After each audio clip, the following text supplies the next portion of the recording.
வணக்கம். இந்திய அரசாங்கத்தின் அறிவியல் தொழில்நுட்பத்துறை, விக்யான் பிரசார் மற்றும் காரைக்குடி அழகப்பா பல்கலைக்கழகம் இணைந்து வழங்கும் அனுபவம் மூத்த குடிமக்களுக்கான சிறப்பு நிகழ்ச்சிகள். நிகழ்ச்சியின் கருத்தாக்கம் டாக்டர் ஆர். ஸ்ரீதர். ஆலோசனையாளர் மிஸ் கௌசல்யா. நிகழ்ச்சி ஒருங்கிணைப்பாளர் டாக்டர் பாரதி. வணக்கம் நேயர்களே.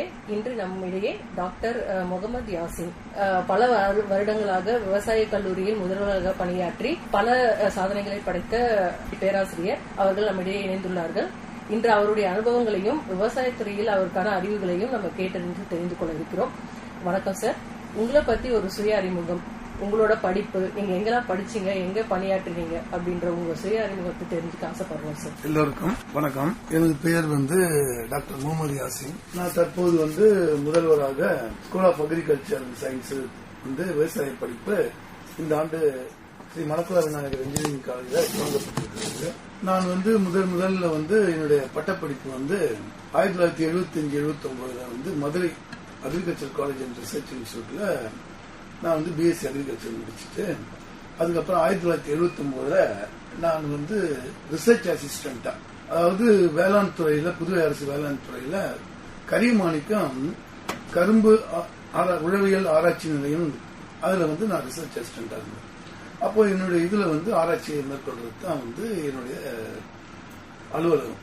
அங்க அப்படி இருக்கும்போது நான் என்ன செஞ்சேன்னாக்கா, இந்த கரும்பு ஆராய்ச்சி சென்ட்ரல் கரும்பு ஆராய்ச்சி லக்னோவில் இருக்கும். அங்க நாங்க வெரைட்டிஸ் எல்லாம் கலெக்ட் பண்ணிட்டு, பிறகு என்ன தெரியுமா செஞ்சோம்னா, கடலூர்ல கரும்பு ஆராய்ச்சி பண்ண இருந்தது. அதுலயும் சில வெரைட்டிஸ் எல்லாம் வச்சிருக்கோம். அந்த வெரைட்டிஸ்ல பாத்தீங்கன்னாக்கா சிஓசின்னு இருக்கும். கோயம்புத்தூர்ல இருந்து எடுத்து கடலூர்ல போடுறது. அந்த எண்ணு கொடுப்பாங்க, 701, 702, 703. அப்புறம் கோசி 671 வெரைட்டி அந்த மாதிரி கொடுத்தாங்க. அதை நாங்க பார்க்கும்போது பாத்தீங்கன்னாக்கா, இந்த கோசி 671 நல்ல ஈல்டு கொடுக்கும். ஆனா அதுல பாத்தீங்கன்னாக்கா ரெட் ராட்னு ஒரு டிசீஸ் ஒண்ணு ரொம்ப அதிகமா இருக்கும், அதுல இருக்கும். ஆனா அதே மாதிரி இன்னொன்று விவசாயிகள் ஏற்கனவே நிறைய கரும்பு ரகம் பயிரிடுறது 6304 ஒண்ணு இருக்கும். அது நல்லா பருமனா இருக்கும். ஆனா அதுல ஒரு பிரச்சனை என்னன்னாக்கா பாத்தீங்கன்னா, ஸ்மட்னு ஒரு கருப்பு நோய் ஒண்ணு வரும். அது ஒரு பெரிய பிரச்சனையா இருந்தது. இந்த இந்த நல்ல ஈல்டு கொடுக்கக்கூடிய கோ 671 இந்த சிறப்பு நோய் இந்த கருணையிலே அதிகமா வளர ஆரம்பிக்கும், தண்டிலையும் இருக்கும். அதை எப்படி பண்ணணும்னாக்கா, அந்த ஹார்ட் ஏர் யூனிட் ஒன்று வச்சிருந்தோம். அந்த நம்ம கரிமணி பண்ண அதுல ட்ரீட் பண்ணி கொடுத்துட்டு இருந்தோம். பிறகு என்ன செஞ்சோம்னாக்கா, மற்ற வெரைட்டிஸ் எல்லாமே நம்ம லக்னோல இருந்து கலெக்ட் பண்ணது, அப்புறம் கடலூர்ல இருந்து கலெக்ட் பண்ணது. அது எப்படி நம்ம பகுதிக்கு அதிகமான விளைச்சல் கொடுக்குது, அதை பண்ணிட்டு அதுல ஏன்னா அது 10 மாசத்துக்கு பயிர் வருது. இந்த கோ 671 2 மாசம் குறைவா இருக்கும். அந்த இடையில அந்த நிலத்தை என்ன செய்யலாம்னு பார்த்தா, ஊடு பயிரா நிறைய பண்றதுக்கு நம்ம பண்றோம், ஆராய்ச்சி பண்ணோம். அது நிலக்கடலை போடுறது, பிளாக் கிராம், கிரீன் கிராம், இந்த மாதிரி அடுத்தது வெஜிடபிள்ஸ், இந்த மாதிரி எல்லாம் போட்டு அதுல ஈல்டு, அதாவது கரும்புடைய அதிக பாதிக்காத அளவுக்கு இரண்டாம் ஒரு வருவாய் நம்மளுக்கு கிடைக்கிற மாதிரி அந்த மாதிரி ஆராய்ச்சிலாம் நாங்கள் வச்சலாம் மேற்கொண்டு நாங்கள் பண்ணி அதனுடைய ரிசல்ட்டை நாங்கள் பப்ளிஷ் பண்ணி விவசாயிகளுக்கு கொடுத்தோம். அதாவது எந்தெந்த பயிர் ஊடு பயிரா இதெல்லாம் பண்ணலாம் பண்ணும்போது அது நம்ம பாதிக்காத அளவு இருக்கும், மெயின் கிராப்பை பாதிக்காத அளவுக்கு நம்ம பண்ணி கொடுத்தோம். அதுல நம்ம விதை நேர்த்தி கூட எடுத்து பண்ணி விவசாயிகளுக்கு நம்ம கொடுத்துருந்தோம். அதுக்கப்புறம் ஒட்டுண்ணியை நம்ம பாரசைட்ஸ் நிறைய இருக்கும், இந்த வெள்ளை பாரசைட்ஸ் அதெல்லாம் இருக்கும். அதுக்கும் நாங்க அந்த கரிமாணிக்கம் பண்ணையிலே உற்பத்தி செய்து அதுல ஒரு அட்டை இருக்கும். அந்த அட்டையில இருக்கும் நிறைய. அது ஃபீல்டு நம்ம வச்சாக்கா அது பரவி போய் அந்த பூச்சிங்களை இல்லாத அளவுக்கு தாக்கி நம்மளுக்கு பூச்சி இல்லாம பயிர் நல்லா வளர்றதுக்கு ஏதுவான முறையில அதையும் நாங்க மேற்கொண்டு விவசாயிகளுக்கு கொடுத்துட்டு வந்திருந்தோம். விவசாய கரும்பு ஆராய்ச்சிக்கு நிறைய புதுவையில பயிரிடுவாங்க. அது லிங்காரெட்டிப்பாளையம் சுகர் மில் கோஆபரேட்டிவ் ஆரம்பிச்சிருந்தாங்க. அரியூர் சுகர் மில்லுக்கும் அனுப்பிச்சிருந்தோம்.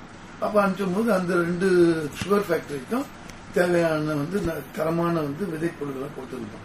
அப்ப விதைப்பொருள் 3 கண்ணு 4 5 கண்ணு உள்ளதா இருக்கும். இப்ப என்ன திரும்ப செஞ்சா, நிறைய ஆராய்ச்சி பண்ணி அவ்வளவு அளவுக்கு வேணா ஒரு கண்ணு உள்ளதா பண்ணி கொடுக்கும் போது கரெக்டா வச்சு அதுலயே முளைச்சதை எடுத்து கரெக்டா உரம் பண்ணிருக்காங்க. அந்த அளவுக்கு பண்ணி ஒரு கண்ணு உள்ள விதைப்புல கொடுத்து நடுறதுக்கு கூட சிறுகுமணி ஆராய்ச்சி பண்ணி கூட செஞ்சிருக்காங்க. இந்த இது என்னுடைய அனுபவம் அந்த கரியமாணிக்கம் பண்ணியில உள்ள அனுபவம். கோயம்புத்தூர்ல இருந்து சென்ட்ரலுடைய சுகர் கேன் ரிசர்ச், அந்த மாதிரி காட்டன் ரிசர்ச் அங்க வச்சிருக்காங்க ஃபுல்லா. இப்ப நம்ம பகுதியில் கரும்புன்றதால என்னுடைய அனுபவத்துல அது இப்போ கடலூர்ல இருந்து வர என்னென்ன மேம்பாட்டு செய்யலாம் போலான்றத நம்ம தெரிஞ்சுக்கணும். முக்கால்வாசி நம்ம அதுல சக்கரைத்தன்மை அதிகமா இருக்கணும், அப்பதான் முக்கியமானது. அது இல்லாம ஈல்டு வரணும். இதுக்கு நம்ம ஃபுல்லா ஃபெர்டிலைசர் ரொம்ப பண்ணிட்டே இருந்ததுனாக்கா என்ன ஆகும்னாக்கா அந்த பயிர் நாளடையில குறைஞ்சிடும், மகசூலம் குறையும். உங்களுக்கு சுகர் கண்டென்ட் டிசிஎஸ் சிஎஸ் சொல்லுவாங்க, கன்வர்ஷபிள் சுகர் சிஎஸ்எஸ் பார்ப்பாங்க. அது 12%, பிரிக்ஸ் 18% இருந்தா தான் ஆலையில உங்களுக்கு பிரீமியம் பிரைஸ் எல்லாம் கொடுப்பாங்க. அப்ப என்ன செய்வோம்னா நாங்க என்ன செய்வோம்னாக்கா ஒரு கரும்பு தொடர்ந்து பண்றதுக்கு பதிலா ஒரு கரும்பு பண்ணிட்டு அந்த இடைவெளி இருக்கிற இடத்துல பசுந்தாள் உரங்கள்லாம் போட சொல்லுவோம். அப்ப பசுந்தாள் உரங்கள்லாம் போட்டாங்கன்னா நிலம் நல்லா வாகு ஆகும், நல்லா எருக்கள், அதாவது ஆர்கானிக் ஃபார்மிங் இந்த மாதிரி கிடைக்கும். இப்ப உதாரணமா நீங்க ஒரு யூரியா போடுறீங்கன்னு வச்சுக்கீங்க, 100 கிலோ யூரியா போடுறீங்கன்னா அது 46% தான் நைட்ரஜன் இருக்கும், மீதி 54 உகப்பொருளா இருக்கும். அது எங்க போகுது? நம்ம மண்ணில் போய் அழிஞ்சுனே போகும். நாளடைவில் நம்ம போட போட போக அது ஃபுல்லா என்ன ஆகும்னா அந்த கெமிக்கல் தான் இருக்கும் ஃபுல்லா. அப்போ நம்மளுக்கு நிலம் வீணாகும். நிலம் ரொம்ப முக்கியமானது, அதை பாதுகாக்கணும். அப்ப என்ன செய்யலாம்? இப்ப கரும்பு பண்ணிட்டு பயிர் செஞ்சுட்டு அந்த இடைவெளி பகுதியில பசுந்தாள் உரங்கள் எல்லாம் நிறைய அக்ரிகல்ச்சர் டிபார்ட்மெண்ட்ல இந்தியா ஃபுல்லா மானிய வழியில அரசாங்கம் விவசாயிகளுக்கு கொடுக்குறாங்க. நம்ம அதை பயன்படுத்தணும். நம்ம வருஷம் முழுவதும் பயிர் செஞ்சுட்டே இருக்கணும்னாக்கா நிலமும் தரமும் போயிடும். அப்புறம் ஒரு நாளடைவில் நிலம் உகந்ததா இருக்காது. அப்புறம் நிறைய உப்புத்தன்மை இந்த மாதிரி எல்லாம் ப்ராப்ளம் நிறைய ஆகும். சோ அதெல்லாம் நம்ம அவாய்ட் பண்ணணும், தவிர்த்துக்கணும். அப்படி எப்படி தவிர்க்கணும்? இந்த மாதிரி பயிர் நம்ம விவசாயத்துறையில இருந்து சரி, இல்ல அக்ரிகல்ச்சர் விவசாய கல்லூரியில இருந்து, இல்ல யூனிவர்சிட்டியில இருந்து கூட நிறைய பரிந்துரைகள் செஞ்சுட்டு இருக்கிறாங்க விவசாயிகளுக்கு ஆர்கானிக் ஃபார்மிங். அதையும் நம்ம சொல்றாங்க. ஏன்னா இப்போ பூச்சி மருந்து நிறைய அடிக்கிறாங்க. எல்லாம் பூச்சி மருந்து அடிச்சு அடிச்சு என்ன ஆகுது? ஒரு நோய் வருது. அதாவது வெண்டை 1 நாள் பறிக்கும். அப்ப பறிக்கும் போது அது காய்ப்புழு முக்கியமானது. அது புழு இருந்ததுனாக்கா வாங்க மாட்டாங்க யாரும், தள்ளி போட்டுவாங்க. அந்த புழு நெருங்கி உள்ள போச்சுன்னா அது வளைஞ்சிடும்.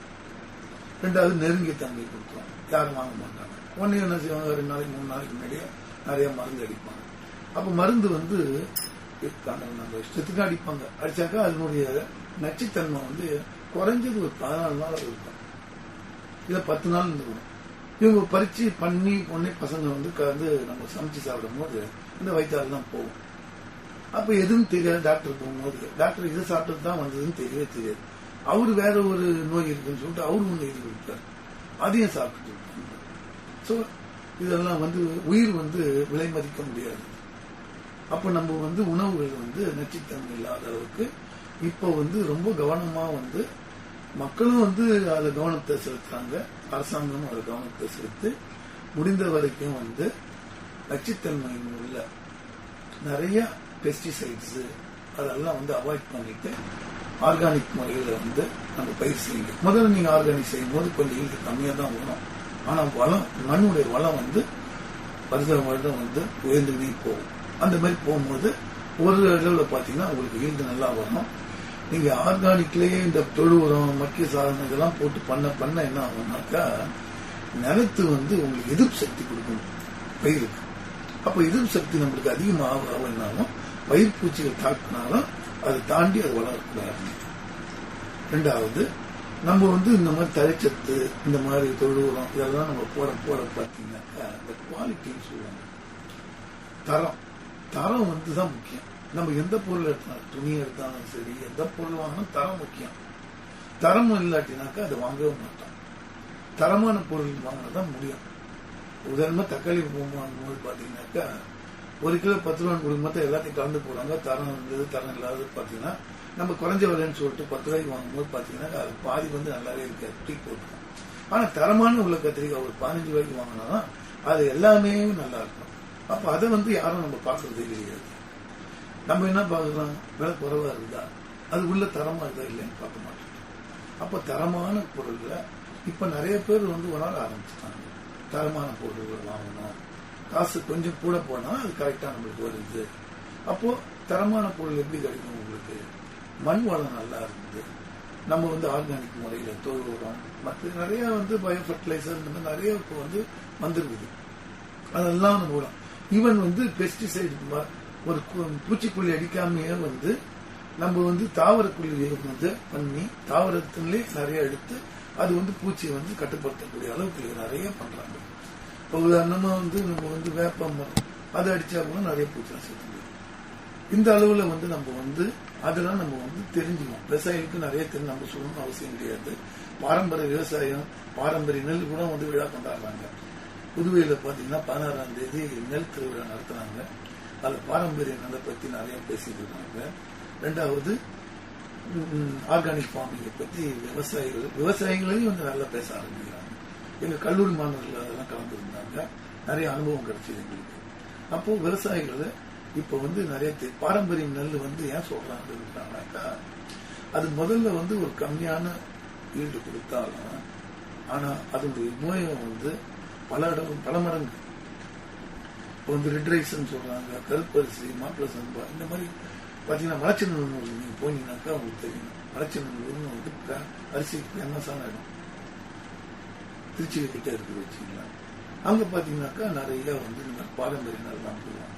அப்போ மறுபடியும் பாரம்பரிய நெல்லுக்கு முக்கியத்துவம் கொடுக்கணும் விவசாயிகளே உணர ஆரம்பிச்சு இப்ப பாரம்பரிய நெல்லை போட ஆரம்பிக்கிறாங்க. அப்ப பாரம்பரிய நெல் போடும் போது மகசூல் கம்மியா இருந்தாலும் விலை கூடுதலா இருந்தாலும் வாங்குறாங்க. மக்கள் விரும்பி வாங்குவாங்க. வாங்கி அதை சாப்பிடும் போது பாத்தீங்கன்னாக்கா அதுல தாது பொருட்கள் எல்லா விட்டமின்ஸ் எல்லாம் கொடுக்கும்போது நம்மளுக்கு எதிர்ப்பு சக்தி அதிகமாகும். சாதாரண அரிசியில அது பாத்தீங்கன்னாக்கா 105 நாள் 90 நாள்ல பயிர் எடுக்கலாம். அந்த ஃபெர்டிலைசர் உரத்தை போட்டு எல்லாத்தையும் ஈல்டு கொண்டாந்து அப்போ அதுல சக்தி இருக்கு. ஆனா பாரம்பரிய நெல்லுல நம்மளுக்கு சக்தி அதிகமா இருக்கும். அதை நம்ம வயிச்சிடக்கூடாது. பாரம்பரியத்தை நம்ம வைக்கக்கூடாது. அதனால அதனாலதான் நம்ம கவனம் அதிகமா செலுத்தணும். அதை இப்ப மக்களும் உணர ஆரம்பிச்சுக்கிறாங்க. விவசாயிகளும் அதில் ஈடுபட்டு பாரம்பரிய நெல்லுக்கு அதிகரித்து.